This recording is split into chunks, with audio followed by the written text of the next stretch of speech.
जय मसीह की। आज एक बार फिर एक वचन लेकर मैं आपके सामने उपस्थित हुआ हूँ और आज जो वचन हम देखते हैं वो है मरकुस उसका 4वां अध्याय और उसका 24वां पद। मरकुस 4 और 24। वहाँ पर प्रभु यीशु कहते हैं, फिर उसने प्रभु यीशु ने उनसे कहा, चौकस रहो कि क्या सुनते हो। चौकस रहो कि क्या सुनते हो। तो परमेश्वर हमें यहाँ पर एक बात बताते हैं कि हमें चौकस रहना है कि हम क्या सुन रहे हैं, हम क्या सुनते हैं, उस बात में चौकस रहो। आज के इस वीडियो में हम ये देखना चाहते हैं कि आज के प्रचारक लोग जो प्रचार करते हैं वो और बाइबल के अंदर जो सही प्रचार है वो दोनों में कितना अंतर है। एक लोग जो प्रचार करते हैं वो और बाइबल का प्रचार दोनों में कितना अंतर है वो आज हम देखना चाहते हैं। आज का प्रचार ऐसा होता है कि जब लोग उस प्रचार को सुनते तो बहुत खुश हो जाते, बहुत आनंदित हो जाते।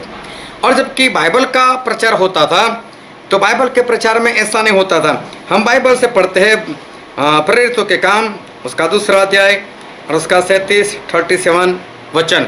यहाँ पर ऐसा लिखा है, तब सुनने वालों के हृदय छीद गए। जब पतरस ने प्रचार किया तो लोगों के हृदय छीद गए। ऐसा एक बार नहीं लिखा है और भी लिखा है। तो जब बाइबल में प्रचार होता था तो लोगों के हृदय छीद जाते थे, ऐसा है ऐसा है ऐसा उनके जीवन में हो जाता था। जबकि आज का प्रचार ऐसा होता है कि लोग खुश हो जाते। आज का प्रचार ऐसा है कि लोग ऐसा समझाते, ऐसा सिखाते, आप पाप करते करते थक जाओगे, लेकिन हमारे परमेश्वर वो है जो कभी माफ करते करते नहीं थकते। आज लोग प्रचार करते हैं तो ऐसा प्रचार करते, लेकिन बाइबल का जो प्रचार है वो बाइबल में प्रचार अलग से है। और हम बाइबल का प्रचार सुनना चाहते हैं तो बाइबल उसका यूहन्ना उसका 8वां अध्याय और उसके 21वें पद में प्रभु यीशु ऐसा कहते हैं, उसने प्रभु यीशु ने फिर उनसे कहा, मैं जाता हूँ और तुम मुझे ढूंढोगे और अपने पाप में मरोगे। परमेश्वर प्रभु से क्या बोलते, पाप करोगे तो पाप में मरोगे। लेकिन आज के प्रचारक से सिखाते हैं कि नहीं, परमेश्वर आपको माफ करते रहेंगे। फिर आगे उसका यूहन्ना 8 उसका 24वां पद, इसलिए मैंने तुमसे कहा कि तुम अपने पापों में मरोगे। यदि तुम विश्वास न करोगे कि मैं वही हूँ तो अपने पापों में मरोगे। यहाँ पर 2 बार और लिखा है। तो बाइबल का प्रचार ऐसा कहता है कि पाप करोगे ना तो मरोगे। लोगों को चाहे जो सिखाना है वो सिखाए, लेकिन बाइबल का प्रचार तो ऐसा है। आज के प्रचारक जो लोग होते हैं वो ऐसा प्रचार करते हैं, मैं तुम्हारा बाप हूँ, मैं तुम्हारा बाप हूँ, इस तरह से वो प्रचार करते हैं। लेकिन बाइबल के प्रचार में ऐसा लिखा है, हम पढ़ते हैं मत्ती उसका 23वां अध्याय और उसका वचन 9। यहाँ पर ऐसा लिखा है, और पृथ्वी पर किसी को अपना पिता न कहना, क्योंकि तुम्हारा एक ही पिता है जो स्वर्ग में है। देखो कितना अंतर है आज के जो प्रचार करते हैं उन लोगों का प्रचार करना और बाइबल का प्रचार। वो लोग कहते हैं कि मैं तुम्हारा बाप हूँ, मुझे बाप कहो, लेकिन परमेश्वर ऐसा कहते हैं कि पृथ्वी पर किसी को पिता ना कहो, क्योंकि तुम्हारे एक ही पिता है। आज का जो प्रचारक है वो ऐसा प्रचार करता है कि 10 मास दो, 10 मास दो, 10 मास दो, और 10 मास दोगे तो आप आशीषित होगे। और बाइबल में भी ऐसा लिखा है, हम पढ़ते हैं मलाकी उसका 3 अध्याय और उसका 10 वचन। यहाँ पर ऐसा लिखा है, सारे 10 मास भंडार में ले आओ कि मेरे भवन में भोजन वस्तु रहे। और सेनाओं का यहोवा यह कहता है कि ऐसा करके मुझे परखो कि मैं आकाश के झरोखे तुम्हारे लिए खोलकर तुम्हारे ऊपर अपरंपार आशीष की वर्षा करता हूँ कि नहीं। प्रभु से ऐसा कहते हैं कि 10 मास लेकर आओ और बोले मुझे परखो और बोले देखो कि मैं तुम्हारे ऊपर इतनी आशीष उंडेल दूंगा कि आपके घर में रखने के लिए भी जगह नहीं होगी। आसमान के झरोखे खोलकर मैं इतनी आशीष दूंगा। क्या कभी 10 मास देने के बाद आपने इस आशीष का अनुभव किया? नहीं ना। सही प्रचार ये है कि परमेश्वर ऐसा कहते हैं। हम बाइबल में ही पढ़ते हैं मत्ती उसका 23वां अध्याय और उसका 23वां ही वचन। यहाँ पर परमेश्वर कहते हैं, हे कपटी शास्त्रियों और फरीसियों, तुम पर हाय, तुम पुदीने और सौंफ और जीरे का 10वां अंश देते हो, परंतु तुमने व्यवस्था की गंभीर बातों को अर्थात न्याय और दया और विश्वास को छोड़ दिया है। चाहे था कि इन्हें भी करते और उन्हें भी न छोड़ते। प्रभु यीशु का बाइबल का प्रचार ऐसा है कि दशमांश दो, दशमांश तो देना ही, जो आप कमाई करते उसका दशमांश दो, लेकिन साथ साथ में आपको विश्वास भी करना है, न्याय भी रखना है, दया भी करना है, आज्ञाकारी भी करनी है।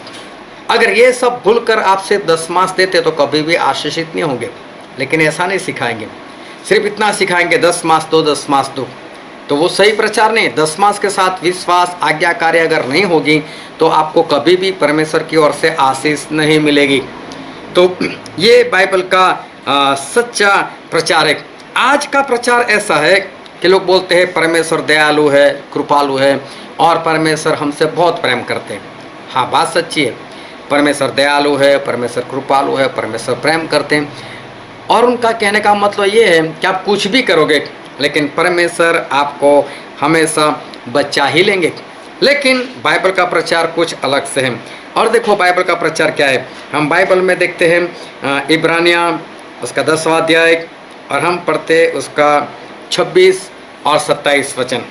यहाँ पर ऐसा लिखा है, क्योंकि सच्चाई की पहचान प्राप्त करने के बाद यदि हम जानबूझकर पाप करते रहे तो पापों के लिए फिर कोई बलिदान बाकी नहीं।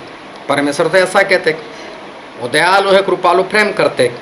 लेकिन अगर पाप, सच्चाई जानने के बाद भी पाप करते रहोगे तो परमेश्वर का वचन कहता है अब दूसरा कोई बलिदान नहीं। और फिर लिखा है, हाँ, दंड का एक भयानक बाट जुहनाक और आग का ज्वलन बाकी है जो विरोधियों को भस्म कर देगा।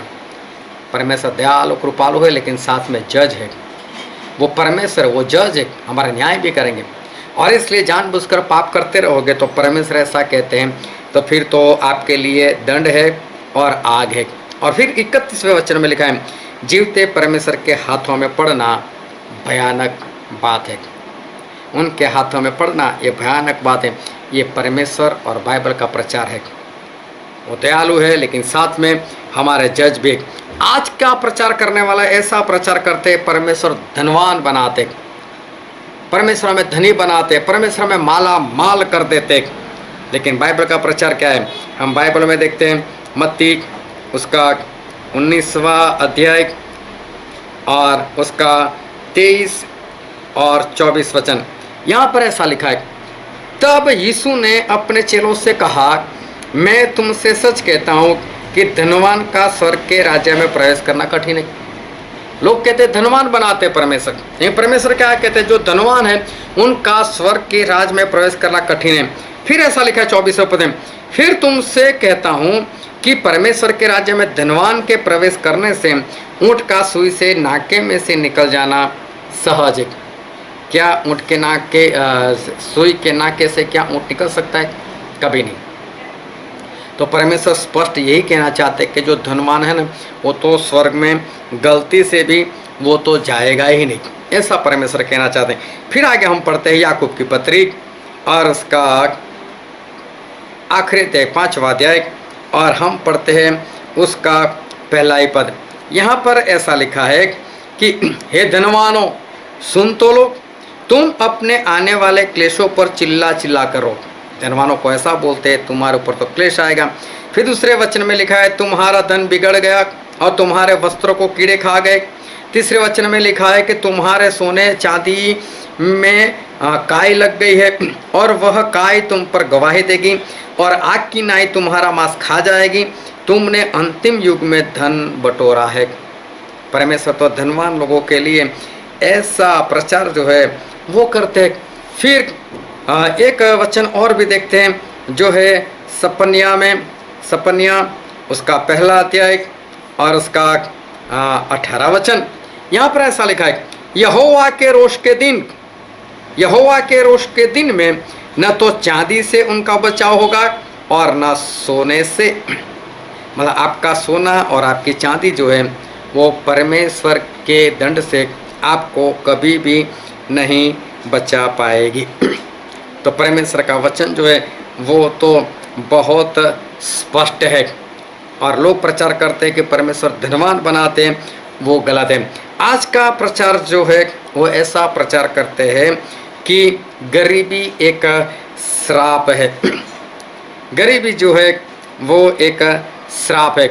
लेकिन हम बाइबल में पढ़ते हैं तो बाइबल में ऐसा लिखा है, हम पढ़ते हैं लूका रचित सुसमाचार उसका 9वां अध्याय, और वहाँ पर प्रभु यीशु ऐसा कहते हैं, उसका 58वां पद, यीशु ने उससे कहा कि लोमड़ियों के भट्ट और आकाश के पक्षियों के बसेरे होते, पर मनुष्य के पुत्र को, मतलब प्रभु यीशु खुद की बात करते हैं, पर मनुष्य के पुत्र को सिर धरने की भी जगह नहीं। देखो, प्रभु यीशु के खुद के पास सर रखने की जगह नहीं थी। और लोग प्रचार करते हैं कि गरीबी श्राप है, लेकिन प्रभु यीशु के पास खुद के पास रहने की जगह तक नहीं थी। और फिर प्रभु यीशु ने एक बात बताई थी कि एक धनवान था और उसके दरवाजे के पास एक लाजर नाम का भिखारी पड़ा रहता था। अब भिखारी तो अमीर होता नहीं है, वो तो भिखारी था, बीमार भी था, फोड़े भी थे, लेकिन वो आशीषित था और स्वर्ग में चला गया। तो गरीबी श्राप नहीं है। लेकिन जो श्रीमंत था वो तो नरक में गया। तो श्राप तो वो था, तो श्राप तो वो है। गरीबी जो है वो गरीबी वो श्राप नहीं है। तो परमेश्वर जो है वो परमेश्वर अपने वचन से आज हमको सिखाते कि जो वचन हमने पढ़ा था सबसे पहले मरकुस में, मरकुस और उसका 4था अध्याय, और हमने पढ़ा था उसका 24वां वचन कि फिर उसने उनसे कहा, चौकस रहो कि क्या सुनते हो, तुम क्या सुनते हो उसके बारे में चौकस रहो। आप जो प्रचार सुनते हो क्या वो परमेश्वर का प्रचार है, या आज के प्रचारक अपने मुंह से प्रचार करते और अपने तुम्हें पसंद आए ऐसा प्रचार करते। अगर सही प्रचार नहीं सुनोगे तो कल नाश में चले जाओगे। इसलिए जो सही प्रचार है वो सुनो। और ऐसे ही सच्ची बात अगर आप जानना चाहते हो, ऐसे ही बाइबल के सच्चे वचन को आप सीखना चाहते हो, तो मेरे चैनल को सब्सक्राइब करो और उसके साथ में जो बेल आइकन है उसको टच करो, ताकि आपको जैसे ही मैं वीडियो रखूँ आपको नोटिफिकेशन मिलते रहे। और जब वीडियो आप देखो तो उसको लाइक करना, और अगर ना पसंद आए तो डिसलाइक कर देना, लेकिन वीडियो को पूरा देखना। परमेश्वर आपको आशीष दे। आमीन।